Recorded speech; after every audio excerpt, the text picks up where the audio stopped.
Hoje eu estou com uma média de quase 40 funcionários, todos contratados. E a minha grande dificuldade, Carmen, é conseguir ter paz. Porque eu ontem estava assistindo a sua aula, só de falar da onda de chorar, assim, eu não tenho um minuto de sossego. E a minha grande dificuldade hoje é implementar as rotinas, os processos, encontrar alguém com quem a gente possa confiar para dividir. O meu sócio, que é o meu esposo, fala o tempo inteiro que a gente paga mal, que por isso que as pessoas não ficam, mas eu tenho absoluta certeza que não é só isso, que não é isso de fato, entende? Então, assim, como é que eu faço para poder conseguir organizar esse pedaço, de criar processos, talvez planos de carreira que sejam sólidos e que a empresa consiga arcar, né? Porque o impacto de tudo para mim é muito grande. Hoje, pra você ter uma ideia, hoje fazendo almoço para os meus filhos, é funcionário brigando com funcionário, discutindo com funcionário, é o síndico que liga, é o portão que quebrou, a briga dentro do condomínio. E assim, é 24 horas. Karen, qual é o cargo que você ocupa na empresa? Financeiro, administrativo.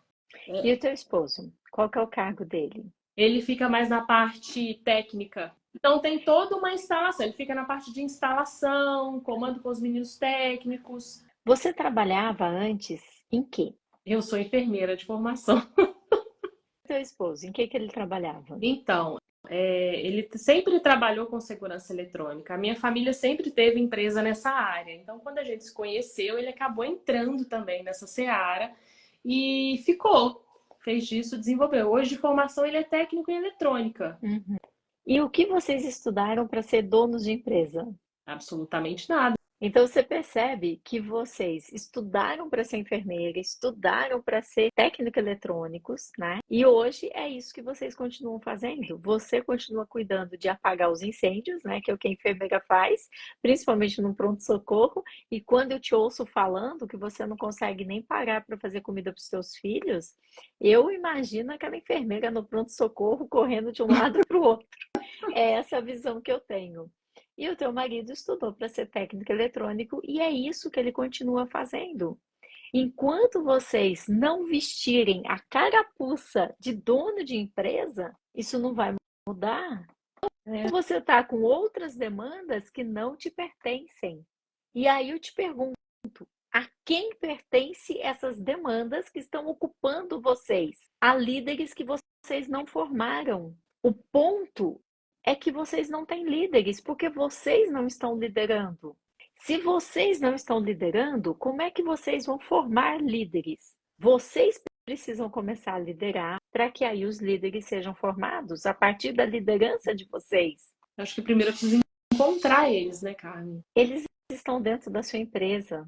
Esse é um Essa semana, processo que você vai precisar mapear cada pessoa, essa saber semana, exatamente cada pessoa, você vai precisar mapear. Quem são as pessoas que ficam na tua empresa? Qual é o perfil que elas têm? Qual a idade que elas têm? O que elas estudaram? Qual a experiência que elas tinham antes? Quanto elas ganhavam de salário antes de trabalhar com você? Você vai começar a desenvolver um perfil. Elas têm filhos? Não têm filhos? Elas são da sua cidade? Elas vieram de fora? E então você começa a mapear quem fica e quem sai. E é muito rápido que você começa a desenvolver um perfil de pessoas que não vai adiantar contratar na tua empresa. E você começa a entender que, sei lá, vou te dar um exemplo chutando. Por exemplo, se você contrata uma pessoa que ganhava mais, ou uma pessoa que já tem uma formação, ou uma pessoa que tem outras possibilidades de emprego na sua empresa, que não dá certo. Ou talvez que se você contrata pessoas que têm filhos pequenos, que não dá certo. Ou que talvez se você contrata pessoas que moram há menos de um ano na sua cidade, que não dá certo. Aqui eu estou colocando algumas hipóteses que não tem nada de realidade, mas que quando a pessoa começa a ter esses dados tabulados, entende? E você trabalha no financeiro, você faz uma planilha. Quando você começa a ter esses números e você começa a olhar para eles, fica claro, fica nítido qual é o perfil que dá certo na tua empresa e qual é o perfil que não dá certo na tua empresa. Mas você tem pouquíssimo tempo para preparar líderes para ficar no seu lugar.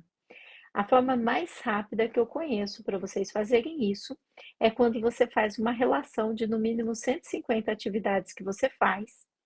e na frente você coloca uma coluna com o grau de complexidade delas.